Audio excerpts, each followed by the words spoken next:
اب آ جائیں اصل اختلافی معاملہ جو شروع کیا ہے، واقعاً نبی امت اسلامیہ کو بڑے غور و خوف کے ساتھ ایک پلیٹ فارم پہ رہنے کے لیے تمام تر جزئی اختلافات کو پس پشت ڈال کر اگر امت اسلامیہ نہیں بیٹھے گی تو پھر امت اسلامیہ کے وہ دن قریب آ چکے ہیں کہ جس میں ٹکڑے ٹکڑے ہو کے بالکل ختم ہونے والا مرحلہ پہنچ چکا ہے۔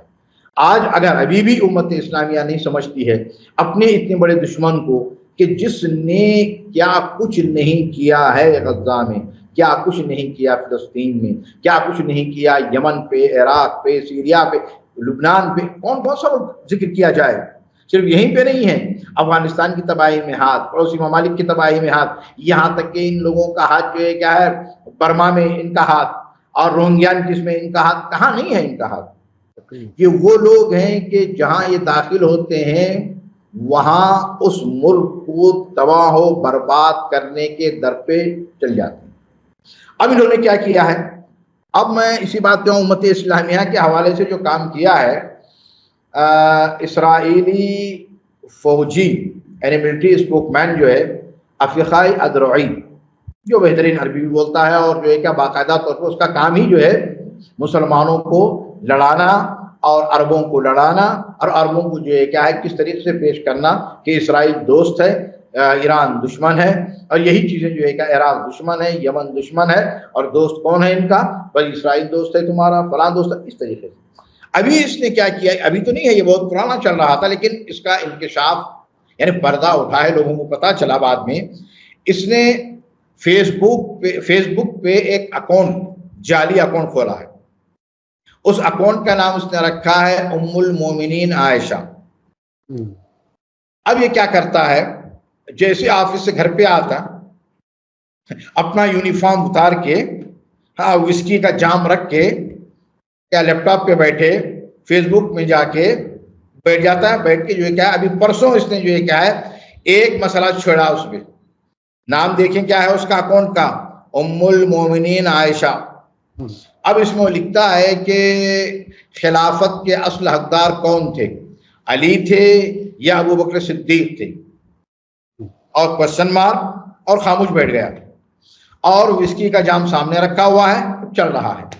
اب یہاں جیسے ہی یہ سوال آیا اس اکاؤنٹ، جعلی اکاؤنٹ پہ، جو کہ اکاؤنٹ کس کا ہے، یہ افیخائی ادرعی یہودی صہیونی اسرائیلی ملٹری کا اسپوک مین، اس کا اکاؤنٹ ہے۔ اور جتنے بھی درشک دیکھ رہے ہیں وہ غور سے سنیں، یہ کسی مسلمان کا نہیں، نہ کسی سنی کا ہے، نہ کسی شیعہ کا اکاؤنٹ ہے، یہ افیخائی ادرعی کا اکاؤنٹ ہے جو اس نے بنایا ہے، اور اس میں بنایا ہی اس لیے ہے کہ تاکہ اس کے ذریعے سے امت کو آپس میں بھڑایا جائے۔ جب اس نے یہ سوال اٹھایا اور لکھا اور بیٹھ گیا خاموش، اب یہاں سے جو ہے کیا سوال جواب دینے شروع ہو گئے لوگوں نے۔ عراق سے جواب آیا، کہا کہ خلافت کے حقدار علی بن ابی طالب۔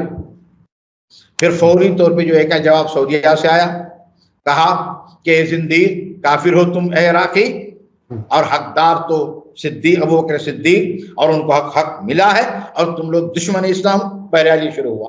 اب یہی بات چل رہی تھی، مصر سے ایک آدمی داخل ہوا اور اس نے کہا مجھے پتا ہے کہ جو ہے حضرت ابوبکر کے خلاف تم لوگ کیوں بولتے ہو، اس لیے کہ مجوسیوں کو انہوں نے مارا۔ اب یہ شروع ہو چکا، اب ایک کے بعد دیگر سلسلہ چل رہا ہے۔ یہ افیخائی ادرعی بیٹھ کے وسکی کا جام رکھ کے دیکھ رہا ہے اور ہنس رہا ہے اور خوش ہو رہا ہے، اور امت اسلامیہ اب اس میں لگ چکی ہے۔ فیضان محترم، دیکھیں امت کو توڑنے کا کام کوئی آج کا کام نہیں ہے، صدیوں سے جاری ہے۔ ابھی بھی کب تک خواب غفلت میں امت اسلامیہ رہے گی؟ اور جہاں بھی، اور میں آپ کی بات پوری کرنے کے لیے تھوڑا سا میں ایک دیکھیے، ایران میں جب اسلامی انقلاب آیا تو جو فاؤنڈر لیڈر مرحوم امام خمینی جو تھے، انہوں نے یہ بات کئی بار دہرائی۔ انہوں نے کہا کہ جو بھی سنی شیعہ کے بیچ میں اختلاف کی بات کرے، اختلافات کو ہوا دے بڑھائے، وہ نہ سنی ہے نہ شیعہ ہے، بلکہ استعماری طاقتوں یعنی دشمن طاقتوں کا ایجنٹ ہے۔ آپ نے دیکھا کہ اسرائیلی فوج کا اسپوکس پرسن کس طرح سے شیعہ اور سنی کے بیچ میں ٹکراؤ پیدا کرنے کی کوشش کر رہا ہے۔ اور ایک جگہ اور کہا امام خمینی رحمت اللہ علیہ نے کہ اب مسلمانوں میں ابھی اسی پر ٹکراؤ جاری ہے کہ ہاتھ باندھ کر کے نماز پڑھیں یا ہاتھ کھول کر کے، جبکہ دشمن ہمارے ہاتھ کاٹنے کے در پہ ہے، کھڑا ہے، موقع کی تلاش کر رہا ہے۔ تو یہ ہے صورتحال جس طرح سے سنی شیعہ اختلاف کو بڑھانے کی کوششیں ہو رہی ہیں۔ ہمیں سب کو بہت ہوشیار رہنے کی ضرورت ہے۔ مجھے ساتھ ساتھ ایک مثال اور یاد آ رہی ہے، ہمارے یہاں B J P R S S کے جو ٹول جو آئی ٹی سیل بنا کر کے بہت سی چیزیں کرتے ہیں، اس میں بھی نقلی ناموں کے ساتھ بحث چھیڑی جاتی ہے، مسلمان ناموں کے ساتھ مسلمانوں کے خلاف ہی کچھ بحث چھیڑی جاتی ہے جس میں ہمیں تقسیم کیا جاتا ہے۔ تو یہ اسرائیل، آر ایس ایس، ان سب کا ایک ہی طرح کا موڈس آپرینڈی ہے جس میں سنی شیعہ اختلافات بڑھانے کی کوشش کی جائے۔ بی جے پی کا اکثر یہ کہنا کہ شیعہ تو ہمارے ساتھ ہیں، یہ خود مسلمانوں میں تقسیم پیدا کرنے کی کوشش ہوتی ہے۔ تو یہ ہے ہمیں بانٹنے کی سازشیں۔ جی آپ کچھ اس میں اضافہ کرنا چاہتے ہیں؟ اور اس کا جو ہے کہ معاملہ یہی ہے کہ کاظمی صاحب صرف یہیں تک محدود نہیں ہے یہ یہودیوں کا کام۔ میں آپ کو اور درشکوں کو یاد دہانی کرا دوں، ان کی یاد دہانی کے لیے دوبارہ، میں نے اس سے پہلے بھی شاید ایک دو مرتبہ کہا ہے، یہ یہودیوں نے ایک بہت بڑی اسلامک یونیورسٹی بنائی ہے تل ابیب میں۔ بات تو یہ ہے تل ابیب میں بڑے بڑے مولویوں کو تیار کیا جا رہا ہے اسلامک یونیورسٹی میں۔ وہیں کا ایک تیار شدہ یہودی جو لیبیا میں باقاعدہ 22 سال تک امام جمعہ اور جماعت رہا ہے، 22 سال تک کاظمی صاحب، اور جو یہ شورش چلی تھی قذافی کے خلاف، اس کے خلاف سب سے پہلا جمعہ کا خطبہ دینے والا یہی تھا، اور اسی نے کہا تھا کہ اب اس کے خلاف کھڑے ہو جاؤ، اس لیے کہ اب یہ تمہارے ملک کے فائدے میں نہیں ہے، پبلک کے فائدے میں نہیں ہے، پتہ نہیں کیا کچھ کرا کے، اور آخر میں چل کے بلکہ قذافی کے بھی قتل کے بعد اس کا انکشاف ہوا، اس سے پہلے انکشاف نہیں ہوا۔ اس کے علاوہ دوسری جو عربوں کی اسرائیل کی جنگ تھی، اس میں مصری فوج کا جو امام تھا، جو امام جماعت تھا، وہ بھی یہودی تھا، نماز پڑھاتا تھا، آدھی رات کے بعد نکل کے جاتا تھا اسرائیل، پھر صبح ہونے سے پہلے، فجر سے پہلے واپس آ جاتا تھا۔ تو تقریباً 35 دن کے مراقبت کے بعد، یعنی باقاعدہ اس کے پیچھے لگنے کے بعد اس کو پکڑا گیا، پتا چلا کہ یہ یہودی ہے، مسلمان نام سے مسلمانوں کی امامت کر رہا ہے۔ یہی سب سے بڑا مسئلہ ہے امت اسلامیہ کے لیے اور پورے لوگوں کے لیے کہ بھئی دیکھیں، غور کریں، کہیں اکثر اوقات پہ نام بدل کر، مذہب بدل کر، شکل بدل کر، اب تو جو ہے کیا ہے، انٹیلیجنس جو سلسلہ جو شروع ہوا ہے آرٹیفیشل انٹیلیجنس میں، تو آپ کو کیا سے کیا بنا دیا جائے، بالکل آپ کی آواز کی نقل اور آپ کے آنکھ، پورے چہرے کی، ہر چیز کی سامنے آنے کی ضرورت نہیں ہے۔ تو ایسے حالات میں، اتنے سخت حالات میں، یہاں پہ کیا ہونا چاہیے، ہماری کیا ذمہ داری ہے؟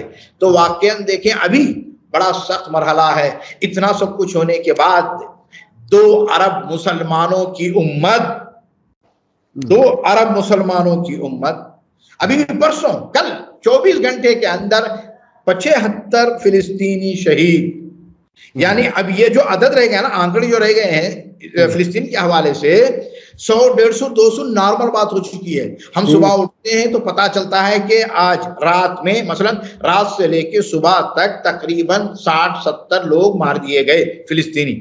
تو ہماری یہ نارمل بات ہے، ہماری زندگی نارمل بھی چل رہی ہے الحمدللہ، کھانا پینا ہمارا نارمل چل رہا ہے، نمازیں ہماری باقاعدہ نارمل چل رہی ہیں، روزے نارمل چل رہے ہیں۔ دشمن کو نمازوں روزوں سے مسئلہ نہیں ہے عزیزان محترم۔